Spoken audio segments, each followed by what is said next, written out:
Okay, so thank you everyone for joining. So today we have João Miguel Alves Ferreira, who is going to be speaking to us about mental health in academia, and I'll let him kind of get into the title of his talk, and I'll just give a quick little introduction to him first before passing it off. So João is a psychologist, data scientist, and molecular and translational neuroscientist candidate. So he's a PhD candidate in health sciences at the Faculty of Medicine at the University of Coimbra, and he has also been a contracted researcher at the University of Lisbon, and he's also a member of ERN EURO-NMD. And he also supervises medical dissertations at FMUC.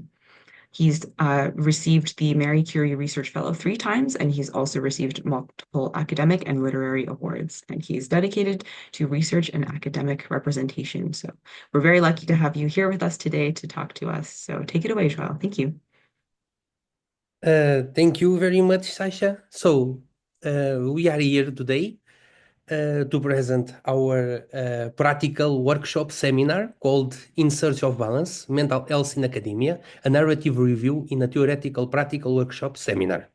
It will be more or less a 1 hour seminar where you can interact and we can debate and speak freely. I would like to thank the University of Toronto for the opportunity, the Mind Seminar team, and especially Sasha and Alison for their amazing work in this awesome project. And that's it. Let's go. So first, let's start with a quick introduction. Uh, so, um, uh, I'm delighted to be here today to discuss a topic that is not only crucial, but is also increasingly relevant in our academic and personal lives, mental health. So I'm João, and as someone who has experienced firsthand the challenges and triumphs associated with academic life, I am passionate about promoting mental well-being among students, faculty, and staff alike. So, first, let's do a quick overview, and the objectives of today's seminar are threefold. Number one is to raise awareness about the importance of mental health. We will delve into why mental health is not just a concern, but also a cornerstone of overall well-being, particularly in the demanding environment of academia. Next, we will be discussing the challenges of mental health in academic settings. Like academic life can be rewarding, but it also presents unique stressors and pressures that can impact mental health. So we will explore these challenges in depth. And finally, we want to provide strategies for improving mental health and mental well-being. So importantly, we will equip you with practical tools and strategies that can help enhance your mental resilience and foster also an healthier academic experience. So now let's begin by clarifying what we mean by mental health. So by definition, mental health refers to our emotional, psychological, and social well-being. It affects how we think, how we feel and act, and it also helps determine how we handle stress, relate to others, and make choices. Essentially, mental health is essential for every stage of life, including during our academic journeys. The importance of mental health for overall well-being, it's maintaining good mental health. It's always crucial for leading a fulfilling and productive life. It contributes to our ability to cope with stress, also to manage emotions, and to navigate the challenges of daily life effectively. So, in an academic context, it directly influences our academic performance, our relationships with peers and mentors, and overall the satisfaction with our educational experience. Regarding the distinction between mental health and mental disorders, it's important to differentiate them. Mental health encompasses a spectrum of experiences, ranging from optional functional and resilience to challenges that may require professional intervention. Mental disorders, on the other hand, refer to clinical significant disturbances in thoughts, in emotions, in behaviors that impair functional function and may require medical or also psychological treatment. So understanding this distinction helps us appreciate that mental health is a continuum and everyone's experience are unique. So by recognizing this diversity, we can better support each other and promote a more inclusive and supportive academic environment. So, in the upcoming segments of our seminar, we will explore the specific challenges faced in academic settings, delve deeper into practical strategies for nurturing mental well-being, and engage in discussions to enrich our understanding and support system. So, thank you for your attention, and let's continue this important conversation, okay? Oh, sorry. Okay. Important take-home message. Studies consistently point to a significant higher prevalence of mental health issues among academics compared to most other working populations. With a prevalence of about 37%, academics are found among the occupational groups with the highest levels of common mental disorders. So let's take this take-home message with us and continue our seminar. Let's see. So, regarding part one, challenges to mental health in academia, we are going to see the academic pressures, academic environment, impact of the COVID-19 pandemic, and finally, common symptoms of mental health issues. So, let's start. So, regarding academic pressures, academic life often comes with significant pressures that can impact mental health. And expectations of performance and regarding the expectations of performance and success, students and academics alike face high expectations to perform well academically, to publish research, or excel in their fields. And all these expectations can lead to what? Can lead to stress, to anxiety, and feelings of inadequacy. Still, regarding the excessive workload and tight deadlines. So the demanding nature of the coursework, the research deadlines, and academic responsibilities can create a sense of overwhelm and pressure. And regarding the competition and comparison among peers, in academic environments, there can be a culture of competition where individuals compare themselves to their peers in terms of achievements, of publications, grants, or awards. So this comparison can contribute to feelings of, above all, self-doubt and anxiety. So follow me. The environment in which academics operate can also pose challenges to mental health, like the social isolation. Despite being surrounded by peers and colleagues, academic life can sometimes be very isolating. Long hours spent studying or researching alone, combined with the pressure to perform, can above all lead to feelings of loneliness and isolation. Again, the lack of emotional support. Students and academics may experience a lack of emotional support within their academic circles. This could be due to competitive nature or academia or a perceived stigma surrounding mental health issues. Also, the stress related to funding and scholarships. Securing funding, scholarships, or grants is crucial for many academics and students. And the constant pressure to secure financial support can be stressful and may impact mental well-being. Also, the COVID-19 pandemic has exacerbated existing challenges and introduced new ones, like the increased isolation and stress. The lockdowns, the social distancing, and remote working have increased feelings of isolation and loneliness among students and academics. And the lack of in-person interactions and support networks has been also particularly challenging. The adaptation to remote learning, like the sudden shift to online learning, required rapid adaptation and adjustment.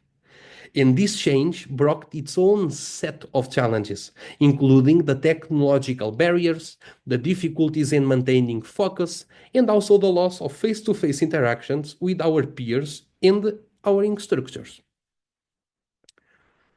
Mental health issues can manifest in various ways, impacting academic and personal life.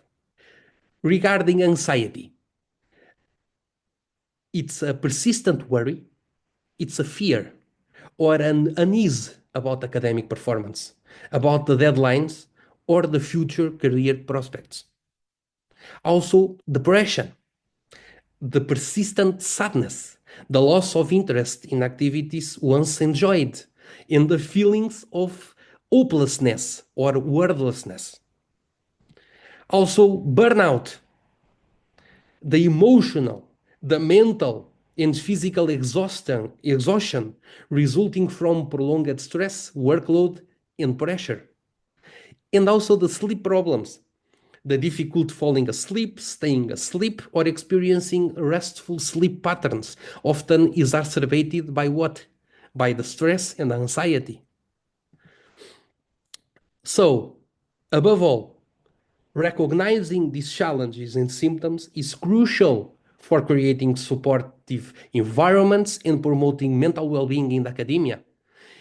So, in the next segments of our seminar, we will explore effective strategies and resources to address these challenges and enhance mental resilience.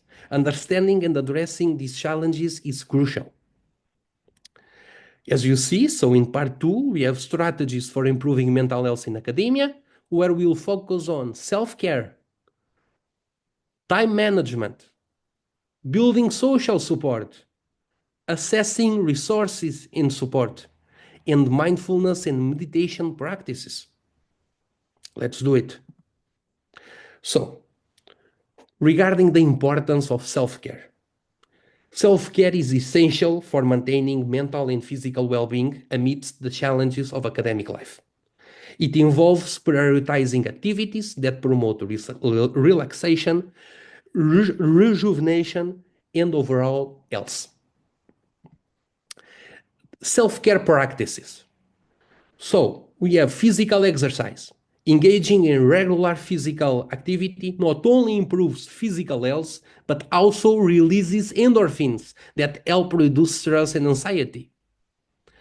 Regarding the healthy eating, nourishing the body with balanced meals supports cognitive function and also mood stability.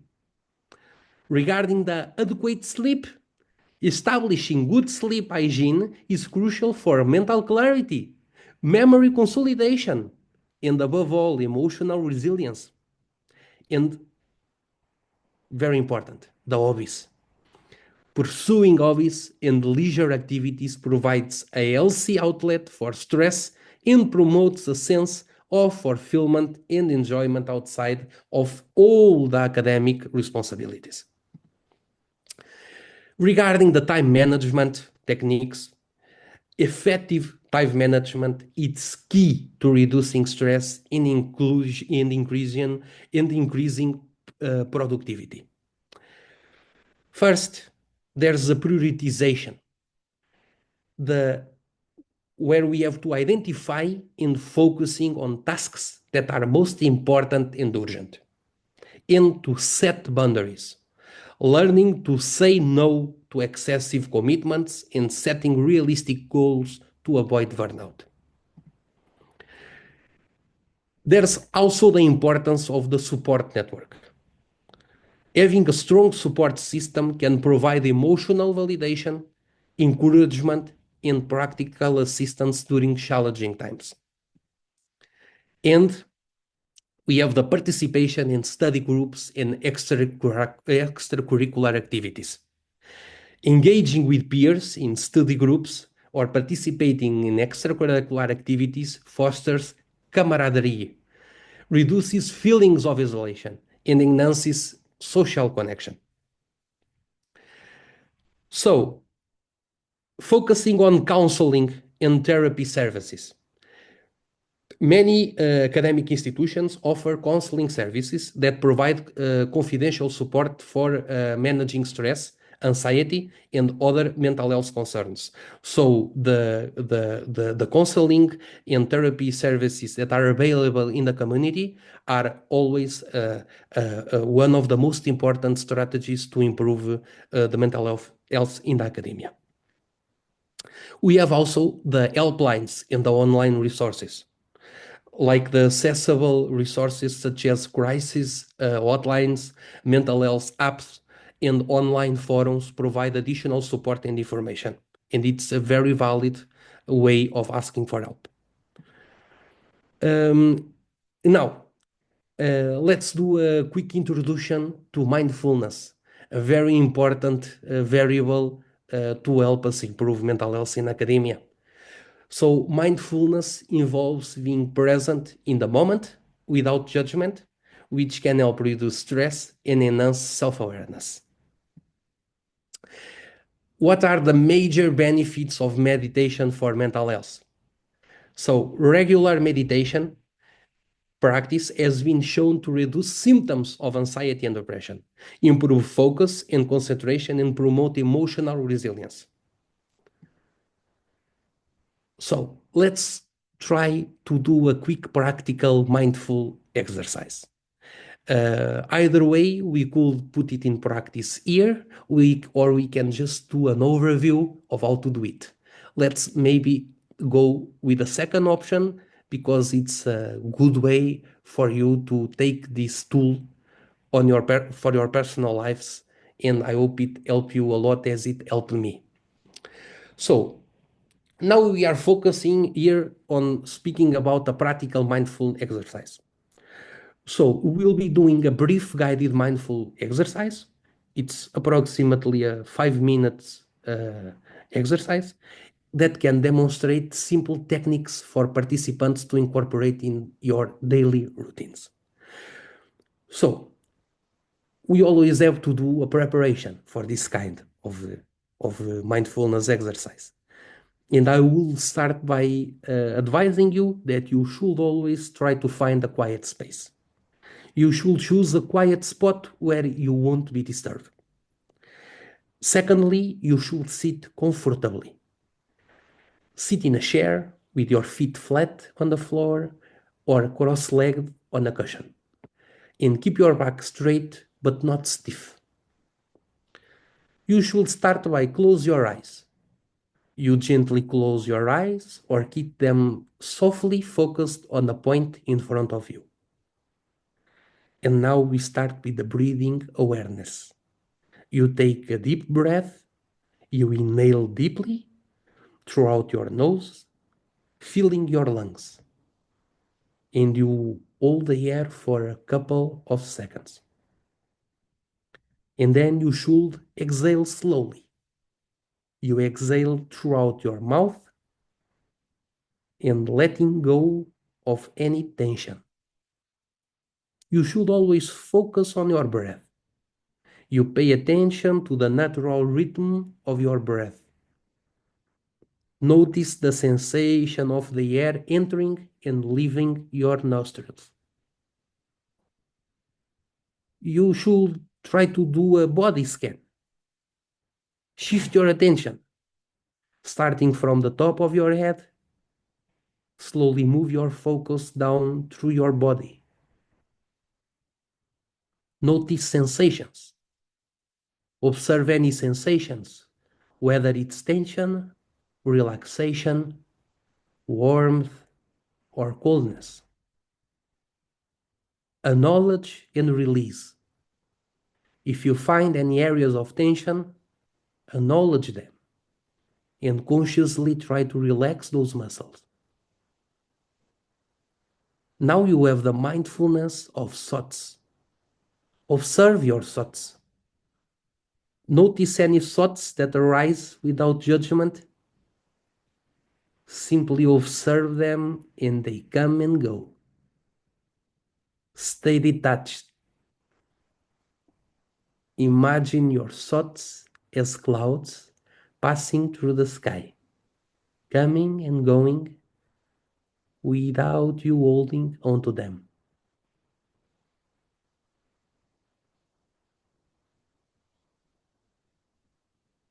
You should return to your breath. If you find your mind wandering, gently bring your focus back to your breath.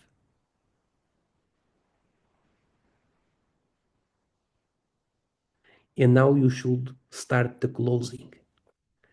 With a gradual awareness, slowly start bringing your awareness back to your surroundings. Feel the ground. Notice the feeling of your feet on the floor or your body sitting on the chair or cushion. And you should open your eyes. When you're ready, open your eyes. Take a moment to notice how you feel before getting back to your day. I can also give you some tips for incorporation. Daily practice is everything. You should try to incorporate this exercise into your daily routine, perhaps in the morning or before bed. And you have the mindful moments. Throughout the day, take a few moments to practice mindful breathing or body scans like we have just done, like you have just learned. And just always remember, by practicing this simple exercise regularly, you can develop a habit of mindfulness that can help reduce stress and increase your overall well-being. So let's continue our journey. So by integrating these strategies into your lives, students and academics can cultivate resilience, manage stress more effectively, and enhance overall well-being in the demanding academic environment. So now in the following segment of our seminar, we will engage in practical activities and discussions to reinforce these strategies and explore additional ways to support mental health in academia. So, as I told you, here we have part 3 that will have the discussion and interaction. I might ask help from Sasha and Alison to interact with me, or I can just briefly describe each one of the segments, and either they will interact with me, or I will describe them and overview the segments, so you take more tools with you and see more examples that we might come with. So we'll have a question and answer session, case study and testimonials, benefits of discussion and interaction, and conclusion of the part 3. Let's do it.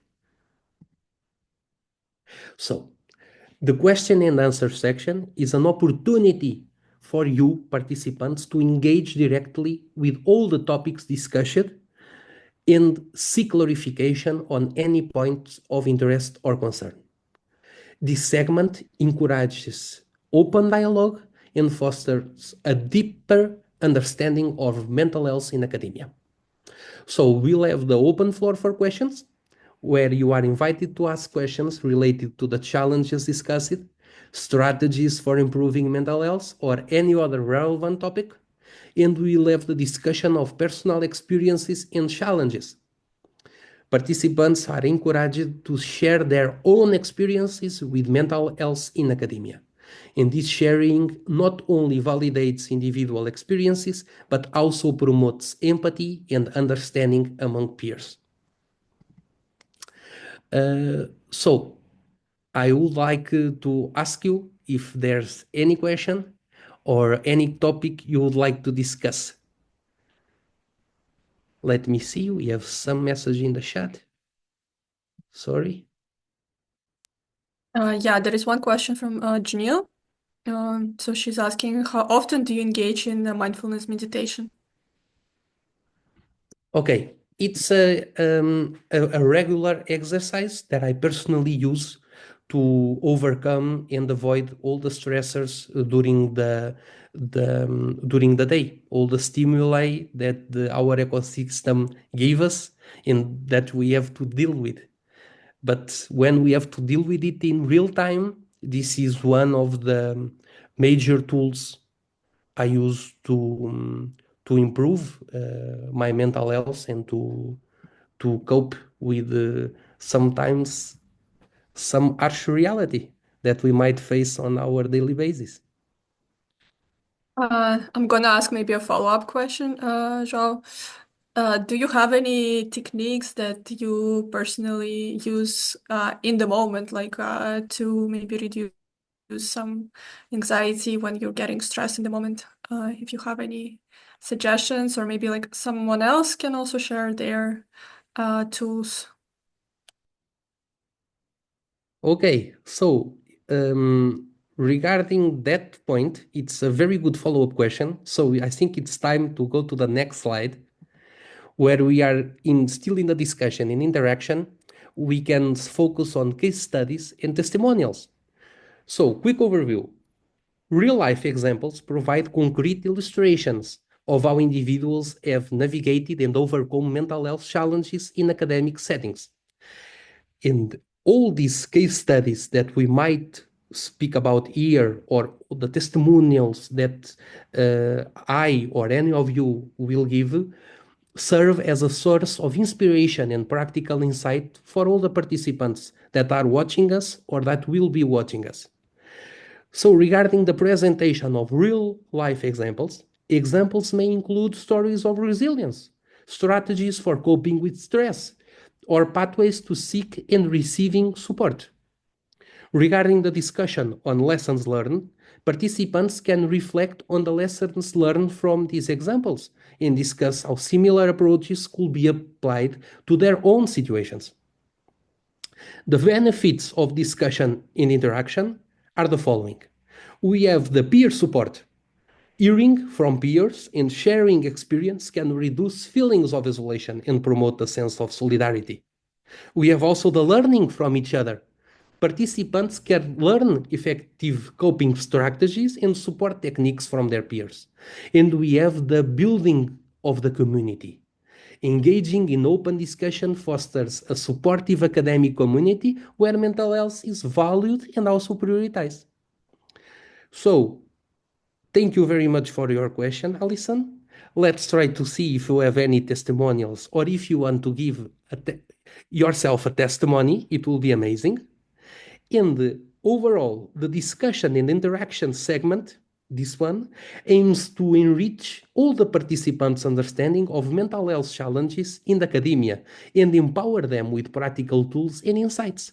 By encouraging dialogue and sharing experiences, we strengthen our collective ability to promote mental well-being and create a supportive environment within academic institutions. So, in this final segment of our seminar, we will just summarize also key takeaways and reinforce the importance of ongoing support for mental health academia. So, Sasha and Alison, if you could give a testimony, it will be amazing, I think. What do you think? Yeah. So it's Sasha. Yeah, I think I could maybe give an example to the question that I asked. I don't know if it's a testimonial or not, but I really like to use a grounding exercise when I feel like very overwhelmed. It's called 5, 4, 3, 2, 1. So it is intended to make your body grounded in the moment. So you can recognize 5 things that you can see around yourself. So sometimes it's useful to maybe pick one color, so it's easier to not just like get overwhelmed. And then name 4 things that you can feel physically, like let's say you're touching the ground with your feet, or you're sitting in a chair, or like you feel a breeze of the wind. And then 3 things you can hear, so any sounds, 2 that you can smell, and 1 that you can taste. Yeah. So that's something that helps me a lot. What an amazing testimony. What an amazing technique. Thank you very much, Sasha. So here we have another tool, and I will invite you, if you are seeing this recording, to in the comments just share your own tools and your own techniques, and if possible, give us your testimony, because remember, all the benefits of the discussion in this interaction is that you are supporting your peer, we are learning from each other, and we are building a community. So give us your input, please. So next slide, and let's continue this journey. So regarding the importance of prioritizing mental health, we have just emphasized today that mental health is not just important, but is fundamental to overall well-being. It impacts academic performance, relationships, and personal fulfillment. And remember, recognizing and prioritizing mental health allows individuals to thrive in their academic pursuits. Regarding the practical strategies for improving mental well-being, we have just explored a variety of practical strategies that can be integrated into your daily life. Self-care, including physical exercise, healthy eating, adequate sleep, and engaging in hobbies. We have the time management, techniques for prioritizing tasks and setting boundaries to manage workload effectively. We are building social support, participating in study groups and extracurricular activities fosters connection and receive emotional support. The assessing resources, utilizing counseling services, helplines, and online resources for additional support. And finally, the mindfulness and meditation, practices that enhance self-awareness, reduce stress, and promote mental clarity. So all these strategies are not only beneficial for coping with challenges, but also for cultivating resilience and maintaining well-being throughout the academic journey. I would like to extend my sincere thanks to each of you for your active participation and engagement in today's seminar. Your contributions have enriched our discussion and underscored the importance of addressing mental health in academia. I would like to thank for your attending, for your presence and contributions that have made this seminar insightful and impactful.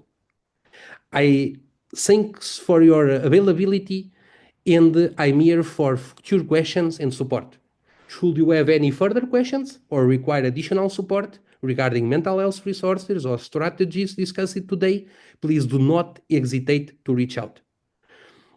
And regarding support materials and resources, the Minds seminar team with Sasha and Alison have managed to have a platform full of tools and opportunities for you and for your mental health. And where are provided support materials and resources, including contact informations for counseling services, helplines, and all kind of online tools and projects on mental health and academia. So thank you very much, and hope to see you soon, and take care of your mental health.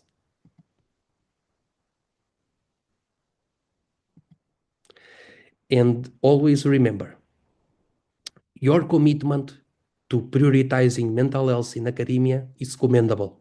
And together, we can continue to foster a supportive and resilient academic community. Thank you once again for your participation, and I wish you all continued success in your academic and personal endeavors. Thank you very much.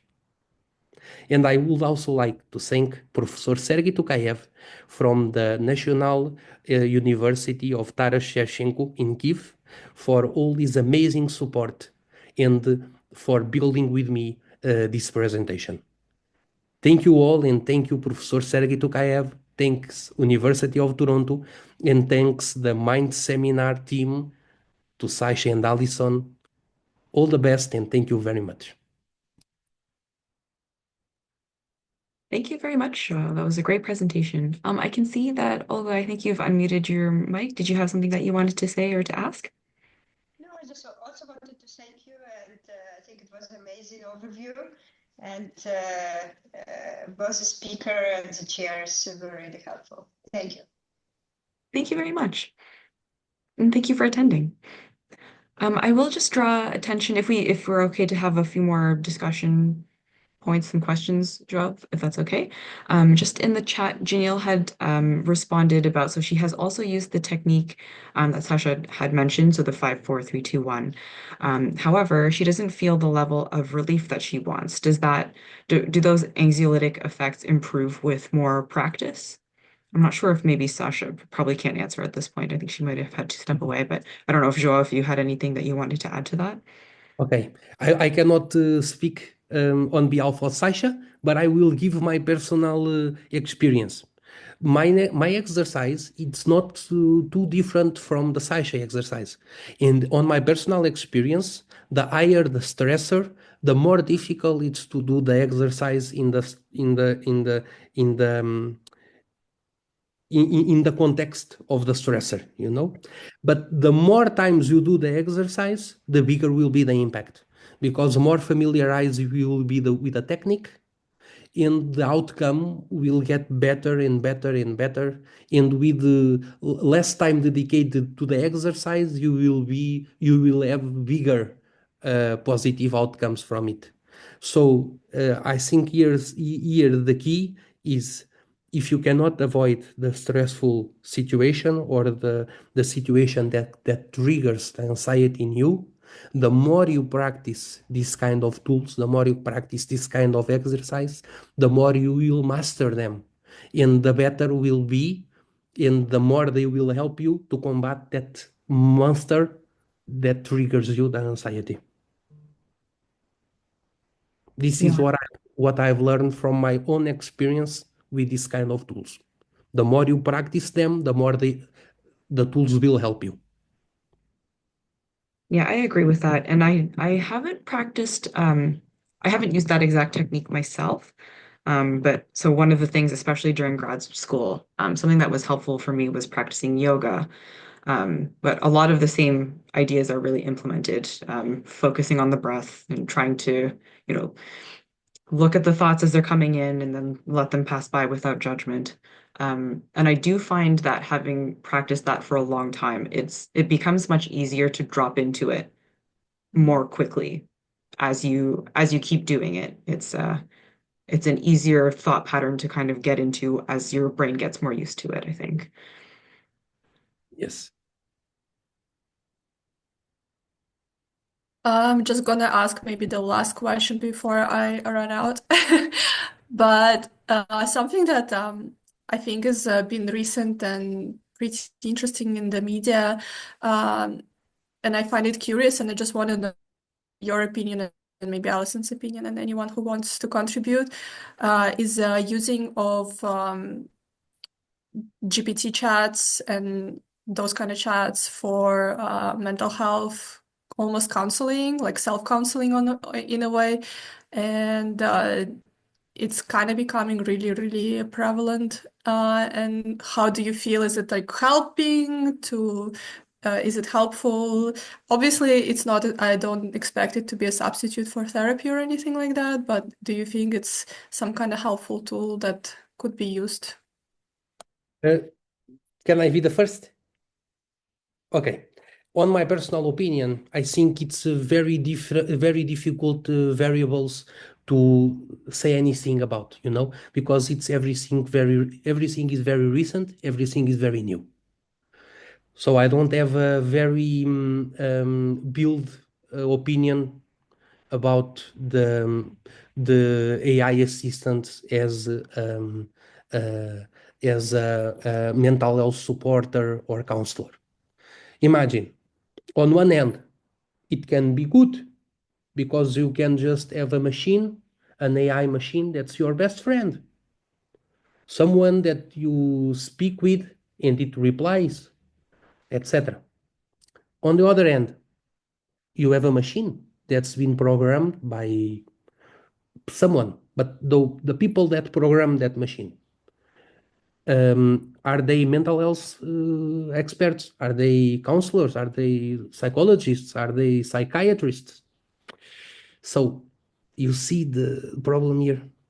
Sometimes you can have someone with a mental health challenge, and it's not and he is not speaking with maybe its best friend. It's just a machine that replies and says yes to everything you want. And so I think first thing I think needs to be some kind of regulatory entity that will build major guidelines regarding an AI assistant on mental health.